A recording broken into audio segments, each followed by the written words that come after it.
Guillermo Vilaseca. ¿Dónde estás, Guillermo? Ahí estás. Te veo. Psicólogo clínico, psicólogo social, matemático, expresidente de la Sociedad Argentina de Psicodrama, docente, autor del libro ¿Por qué los hombres no entienden a las mujeres?, coordinador del programa Cuidar a los que cuidan y docente de nuestro Instituto de Investigaciones Grupales desde los primeros tiempos.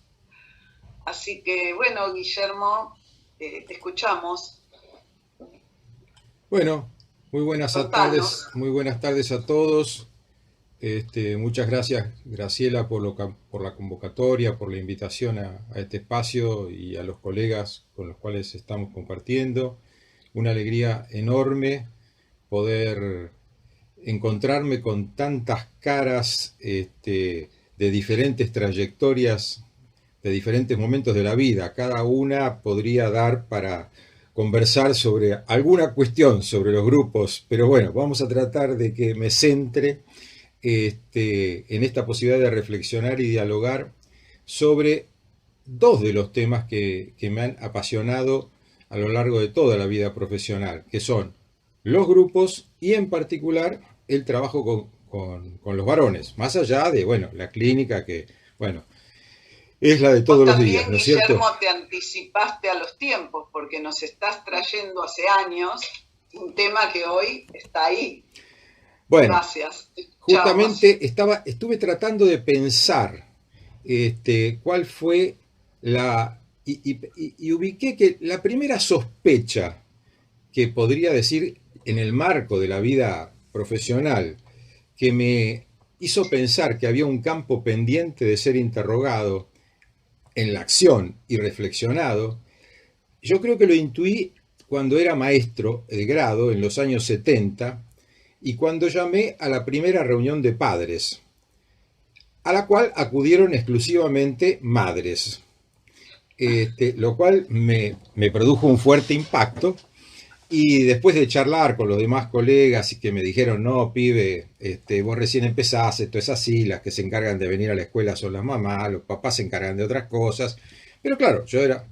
un chico que ya desde esa época me peleaba un poquito con la realidad. Todavía no había conocido a Pichón, que me hubiera ayudado con algunos conceptos para sentirme más fuerte, pero decidí hacer una convocatoria específica y mandé una cartita a los padres de esos chicos y eso provocó que los padres vinieran y eso provocó que pasaran muchas cosas interesantes. Ahora, desde un punto de vista más profesional, como psicólogo, la interrogación más específica sobre la peculiaridad de la subjetividad de nosotros los varones fue algo que compartíamos como una inquietud fuerte con David Siniak y que nos llevó a que por los años 80 creáramos un primer grupo autogestivo de varones, donde no estaban, como decís vos perfectamente, no estaban para nada difundidos todos estos debates que hoy tenemos sobre la cuestión de género, ¿no? En la Argentina de esto, género no aludía a nada de todo esto. En esa experiencia nos encontrábamos los sábados por la tarde, un grupo de varones, para hablar, como decía una obra de teatro de la época, a calzón quitado, que era el desafío, ¿no? De lo que nos pasaba en lo personal, dejando de lado la política, los deportes o aquellos otros temas que estaban al servicio de no desnudar lo que a cada uno le preocupa de sí mismo ante la vida, sosteniendo ese cliché de que los hombres somos los que sabemos y podemos, digamos, ¿no? Lo otro implicaba mostrar nuestra vulnerabilidad, digamos. Y fue una osadía, porque en ese marco pudimos hablar de lo que nos pasaba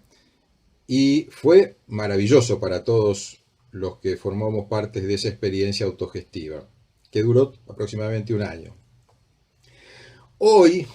si hoy tuviera que traducir quiénes éramos los que estábamos ahí, hoy tendría que decir que éramos un grupo de cis varones heterosexuales, pero en esa época no existían estas palabras para caracterizar a los integrantes de ese grupo. Bueno, lo fructífero y enriquecedor de la experiencia, a pesar de las resistencias que implicaba esta convocatoria, llevó a la idea de sostener este tipo de grupos, pero ya profesionalmente, ¿no? Y es lo que vengo haciendo desde aquella época hasta hoy, digamos así. Y eso también me llevó a ir tratando de escribir, porque coincido con esta idea de que, bueno, es fundamental ir tratando de transformar la experiencia en algo transmisible escrito. Y bueno, y eso también fue lo que después generó, cuando la tecnología lo habilitó, tratar de conectar todo eso a través de una página web, que es la página varones.com.ar, que yo creé en el año 99. Ahora, pensando en particular en el encuentro de hoy, me pareció que tal vez un aspecto interesante para compartir era que, si bien el contexto ha ido cambiando notoriamente desde aquella época hasta ahora, hay algunos aspectos del dispositivo grupal original que siguen siendo particularmente válidos. Y aquí me surge algo en relación con lo que decía Carlos también y que retomó Federico en relación de cómo articulamos el tema de la demanda, ¿no? Y algo que muchas veces he escuchado en el marco de los grupos, y es que muchas veces cuando llega alguien y empieza como a dar vueltas para explicar cómo fue que llegó, en el grupo los muchachos le dicen: no te preocupes, a todos nos mandó alguien, pero acá descubrimos cosas maravillosas, así que enganchate y vamos para adelante, y que no te dé vergüenza venir mandado. Algo interesante en relación con esto, ¿no? De dónde y cómo hacemos con la demanda en esto, por lo menos, ¿no? Bueno, en este punto del dispositivo me interesa recalcar la idea de que coordinar grupos, en mi opinión, y creo que, bueno, tiene que ver con toda la filosofía con la que venimos trabajando todos dentro de este universo en el que estamos conversando, no pasa solamente por juntar personas a partir de una determinada convocatoria. Hay una posición que tiene que sostener el coordinador para habilitar ciertos procesos y circuitos comunicacionales que podrán generar vínculos creativos, productivos, de alojamiento y de cuidados mutuos. Lo junto un poco con la pregunta del principio de Graciela respecto del tema de la paz y de la guerra, ¿no? Ahora, este enriquecimiento y esta multiplicación de vínculos con otros diferentes en un clima inclusivo y hospitalario, sin duda, si se logra, se constituye en un acontecimiento de apertura, así como de despliegue de posibilidades y nuevas alternativas para todos como conjunto y para cada uno de sus miembros. En este sentido, creo que tiene que ver mucho con esta cuestión que decía Federico, de crear las condiciones para que el desgaste profesional, en los grupos de profesionales, no haga estragos y no se instale el burnout. Y en los grupos de hombres implicaría no permitir que la repetición de lo peor del modelo patriarcal no haga que las relaciones de poder entre los hombres terminen destruyendo la posibilidad de generar un clima de intimidad y de confianza. Desde este punto de vista, considero que esto implica para todo coordinador tener la idea de que tiene que sostener un dispositivo de acuerdo a la población que integre el grupo. En particular, en los grupos de varones, para mi gusto, me resultaron y me resultan operativas ciertas consignas surgidas a partir del reconocimiento que las marcas de la cultura patriarcal tiende a imponer predominantemente a la subjetividad de los varones. Entonces, cuando un integrante del grupo puede manifestar una situación problemática, aflora algo de su vulnerabilidad y puede compartirla, se pone de manifiesta la dificultad para expresar sentimientos, se pone de manifiesta la dificultad para expresar las emociones, para conectarlo con las sensaciones corporales que se están experimentando, y vemos que en general predomina los razonamientos, las teorías, o sea, las explicaciones sobre lo que pasa. Si no hacemos ningún tipo de intervención, rápidamente surgen por parte de los compañeros la idea de darle indicaciones de cómo resolver ese problema que a él no se le ocurre cómo resolver, y entonces tenemos un grupo de genios que le explican al que no sabe cómo resolver el problema la cuestión, o una cuestión más amable, que es la idea de dar consejos, más desde una perspectiva paternalista, digamos. Frente a esto, ¿cuál es la alternativa que yo me planteo y le planteo al grupo? La idea de trabajar sobre lo que llamamos el diálogo activo. ¿Qué posibilidad hay de decodificar o contarle al otro qué escuchamos de lo que dijo? O sea, trabajar la escucha, trabajar el silencio reflexivo y emotivo frente a lo que el otro nos cuenta. Y en contacto con las sensaciones y con las emociones, poder acceder a la resonancia, algo de lo que tanto nos enseñaron Tato y Hernán en multiplicación dramática, digamos, ¿no? Ese clima resonante es el que permite que frente a la vulnerabilidad expresada por alguien a través de un contenido particular, puedan aparecer todas las resonancias, o sea, todas las situaciones donde yo me conecto con algo que tiene que ver con eso que contás vos, ya sea por las emociones, por los sentimientos, por la idea, y desde ahí, entonces, yo creo que logramos instalar, ¿sí?, lo que Pichón nos enseñó, una crítica de la vida cotidiana en acto, donde logramos interrogar los mandatos y los condicionamientos que el patriarcado nos impone a la masculinidad, o sea, a los varones. Desde este punto de vista, hoy cuando estaba pensando en conversar con ustedes, me acordaba de mis estudios de epistemología y pensaba que esta posibilidad de interrogar los mandatos me resultó particularmente facilitada cuando me enteré de la existencia del criterio de falsabilidad en oposición o en complementariedad de la idea de verdad. O sea, toda verdad en realidad es un experimento que debería seguir siendo hecho hasta que no dé el mismo resultado que dio hasta ese momento, o sea, hasta que aparezca la novedad.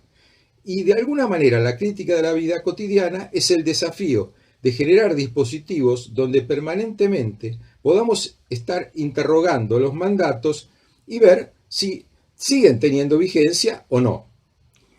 De esta manera, de alguna manera, pensaba yo también, estaríamos pudiendo acceder a la libertad, como desde el punto de vista, como lo dice Jean-Paul Sartre en El existencialismo es un humanismo, ¿no? O sea, contribuir a salir de una lógica de determinismo que suele llevar a la victimización y sostener la idea de condiciones contextuales en las que desplegamos el protagonismo posible de cada uno. Desde la perspectiva grupal, la cuestión me parece que pasa por generar las condiciones de seguridad psicológica que habiliten un clima de intimidad y de confianza, sazonados por todas esas emociones y todas esas circunstancias que contaba Federico que tienen que existir en un grupo saludable, y para ello es importante tanto dejar en claro la regla del secreto grupal, así como trabajar para que se tienda a contener, procesar y desensibilizar aquellos contenidos y emociones que se hayan compartido, priorizando el camino de la resonancia. Sin duda en esta práctica debemos tener muy en cuenta la resistencia al cambio que atrapa a ciertos movimientos transformándose en cómplices de lo mismo que se supone que pretenden transformar. En mi experiencia en los últimos años vengo trabajando predominantemente con varones adultos. La pandemia me llevó a sostener los grupos a través del Zoom u otras plataformas, cosa que en realidad yo venía ya haciendo hace muchos años porque tengo mucha población de pacientes en el exterior, con lo cual la verdad que la pandemia no me sorprendió y significó pasar a trabajar con todos los pacientes como ya venía trabajando desde antes y en lo que en su momento el libro de Carlos me fue un aporte interesante y tuve el placer de estar en su presentación. De esta manera lo que cerraría comentando que el grupo de alguna manera, para mi forma de ver, es un modelo contracultural de vincularidades que habilita descubrimientos personales y relacionales y que en particular en el plano de los grupos de varones me parece que es un compromiso fundamental para que contribuyamos a poder cambiar esta lógica de encuentro entre varones y mujeres. Yo lamento mucho que el libro haya quedado titulado ¿Por qué los hombres no entendemos, no entienden a las mujeres? Pero fue lo mejor que pude hacer después de que entregué el manuscrito,